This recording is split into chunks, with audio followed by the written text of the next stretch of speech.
Olá, meus jovens, tudo bom? Bom, aqui nós estamos começando os conteúdos do nosso último e terceiro módulo, que é sobre integrais, certo? Então, nessa parte agora, que é o início, a gente vai falar sobre o que é conhecido como integrais indefinidas e um dos métodos de integração, que é o método da substituição, certo? Tá, aqui primeiro, o que a gente vai fazer? A gente vai primeiro falar sobre, por que se pensa dessa forma, algumas definições envolvendo, tanto as primitivas quanto a definição da integral indefinida, que tem que ter uma definição, mesmo ela sendo indefinida, a gente tem que definir o que é. E aí vem o método da substituição. Nesse vídeo a gente só vai até integral indefinida, certo? Então vamos aqui no primeiro. Depois desse aqui, Então olha só, para você entender primeiro o que é. Primeiramente a gente vai entender o procedimento. Então eu acho que é mais fácil a gente saber como faz e saber como operacionalizar primeiro e depois ir botando as camadas de contexto, uma aprendizagem um pouco mais profunda sobre o que é de fato integrar e como utilizar isso com o cálculo. Então primeiro a gente vai entender como faz, a gente vai saber como faz, que é uma coisa mais de procedimento, então é mais tranquilo, e depois a gente dá uma interpretação melhor para isso, certo? Então olha só, se você tiver que calcular a derivada disso daqui, você sabe qual é, Claro, a derivada aqui, você sabe que é 2x, tranquilo. Então a gente sabe que a função que tem derivada igual a 2x é essa f, certo? Então, se a gente sabe que isso daqui é a derivada 2x, a gente sabe que a f tem essa derivada, Agora, uma outra pergunta, você consegue pensar em que função tem derivada igual a x ao quadrado? Por exemplo, você pega aqui assim, que função g de x é tal que, a derivada seja x ao quadrado. Você consegue pensar aí? Então, eu sei a equação da derivada, Eu sei qual função que deu origem a essa derivada. Basicamente é isso que a gente vai tentar responder nessa primeira parte. Então, vamos pensar aqui, tem essa g. Eu sei que a derivada dela é x ao quadrado. Então, se a gente olhar pelo processo de derivação, se eu tiver a função x ao cubo e calcular a derivada, fica 3x ao quadrado, porque você diminui um do expoente aqui.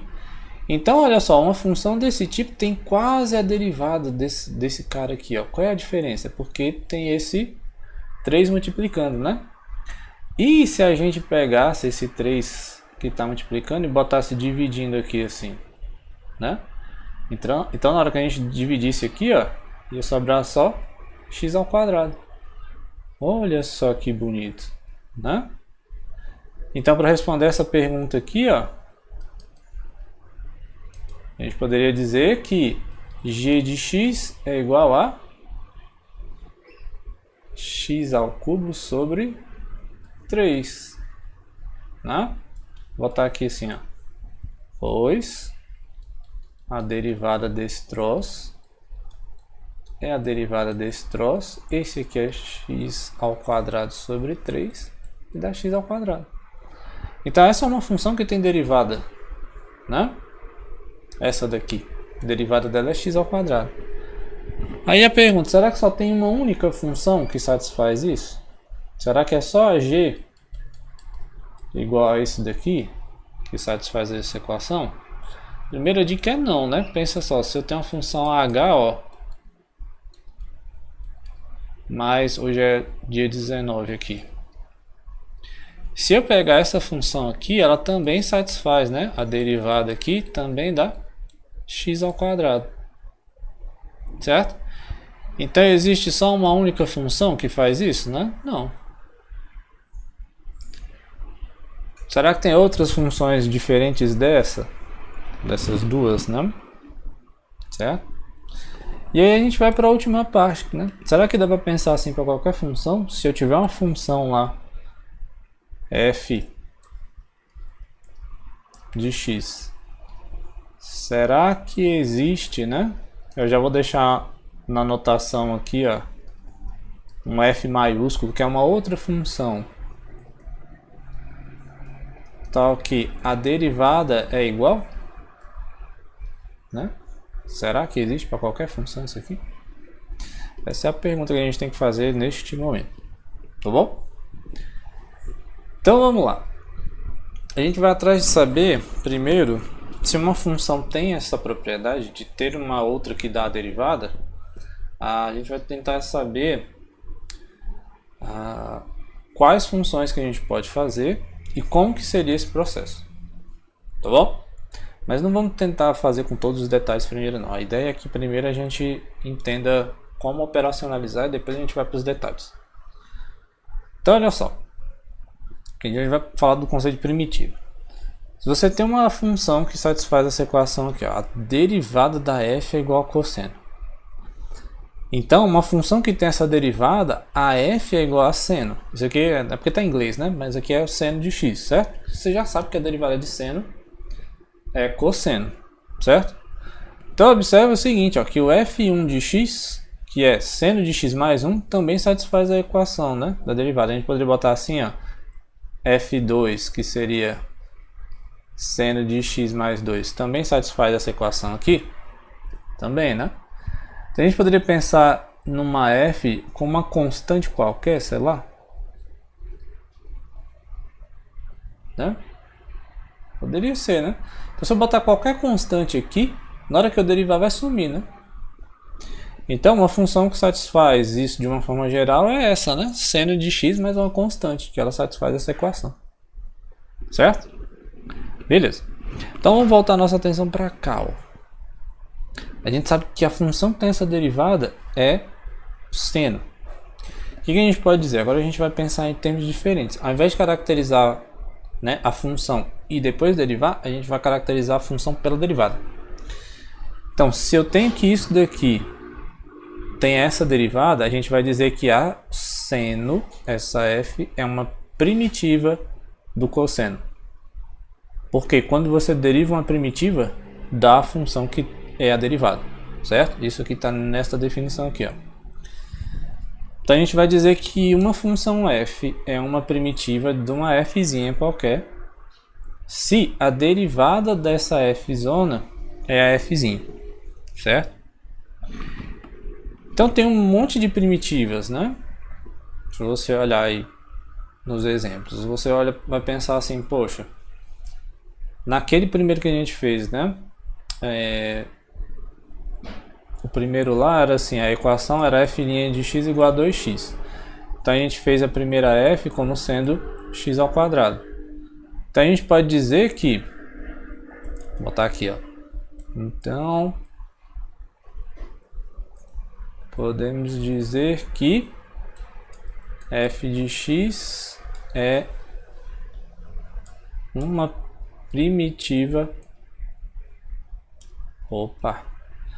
de 2x. Por quê? Quando você está falando de primitiva, você está pensando que a derivada disso vai dar a função que você tem. Então ela é uma primitiva, certo? Vamos pensar em alguns exemplos aqui, ó. Pro primeiro aqui, ó, f' é igual a e elevado a x. Aí você vai pensar, que função que eu derivo que dá e elevado a x, né? Então, para esse caso aqui é tranquilo, né? Porque se você pensar que f de x é igual a e elevado a x, você tem que a derivada é o próprio e elevado a x. Certo? Então, uma primitiva de e elevado a x é o próprio e elevado a x. Poderia ser assim, ó, e elevado a x mais 3? Pode, né? Porque na hora que você derivar, vai dar zero aqui a constante. Então, eu queria só alguma primitiva. Beleza? Vou pegar outra cor aqui, ó. Desse aqui. Que função, pensa aí, que função que você deriva que vai dar x ao cubo mais 1. Como aqui o resultado da derivada deu x ao cubo, a gente tem que pensar que a primitiva tem alguma coisa de x à quarta, né? Vamos pensar aqui que essa f, então, faz de conta que seria assim, x à quarta. Mais que função que tem derivada 1 em relação a x, né? O próprio x. Derivada de x é 1, né? Só que agora é o problema. Quando você deriva aqui, ó, fica o quê? Se derivar, fica 4x à terceira mais 1. Então não é exatamente 4x, né? Porque aparece esse 4 multiplicando. Então a gente tem que pegar isso aqui e dividir para 4. Né? Então é x à quarta sobre 4 mais x. Dá essa aqui. Outra aqui. Que função que tem essa derivada, né? Que função que eu derivo que dá isso daqui? Ou seja, qual é a primitiva desse trambolho? Né? A gente já fez aí há muito tempo atrás as funções inversas. Então a gente sabe que isso daqui é o arco seno de x. Né? Que a derivada é justamente 1 sobre raiz de 1 menos x ao quadrado. Né? E a última, que função que eu derivo que dá secante ao quadrado? Esse exercício você já fez, né? Essa f aqui seria, né, a tangente de x. Que a derivada da tangente é exatamente secante ao quadrado, né? Tranquilão? Coisa fácil, né? Então as primitivas são isso, gente. É a gente pensar de uma forma meio que inversa da derivada. Antes você tinha a função e você derivava, agora você tem uma derivada e quer saber essa derivada veio da onde. Isso é encontrar uma primitiva, certo? Mas nem tudo que a gente vai olhar dá para fazer assim de uma vez só olhando, né? Não é uma coisa tão tranquila você pensar em que função que eu derivo que dá, por exemplo, ln de x. Né? Ln você lembra do gráfico, né? Um troço assim. Eita fé, mas foi feio aqui, né? Mais ou menos assim, vai. Esse aqui é mais ou menos ln de x. Aqui quando x é 1, né? Dá 0. Então não é... Essa daqui, por exemplo, não é tão trivial você pensar, pô, que função que eu derivo que dá ln de x. Né? Então para isso a gente vai ter os nossos métodos de integração, para que nestes problemas que não são imediatos, a gente consiga alguma forma de tentar calcular a derivada. Tá bom? Não sei, 12 segundos, 12 minutos já tá bom, né? Tá, então eu vou pausar esse vídeo aqui agora e aí no próximo eu vou falar sobre as integrais indefinidas. Beleza? Então é isso, até o próximo vídeo. Fica por aí, viu? Até mais.